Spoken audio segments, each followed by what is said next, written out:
May 4 basic questions daw yan. What if you cannot work until the age of 60? Halimbawa, ikaw ay magkasakit. Hindi ka na makapag-work.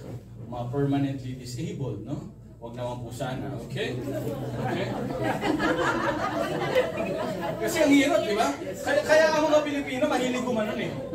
Di ba? Kasi hindi sila prepared, di ba? Huwag muna, di pa ako prepared. Okay? So, yan. Another question that we are asking our participants is, what if you do not reach the age of 60? For example, 5 years from now, 10 years from now, tawagin ka ng Panginoon, paano yung pamilya mo? Di ba? Paano yung pag-single ka pa lang ngayon? Paano hindi ba napag-asawa? Di ba? And then next question that we ask our participants, if I do reach the age of 60 years old, how much retirement fund do I need? Siyempre, mas gusto nyo, mas malaki, di ba? Para by the time na kayo ay retired, makapag-travel kayo, ma-spoil na ninyo mga apo ninyo. Last question is, are you able to ensure that your child or children will go to a good school?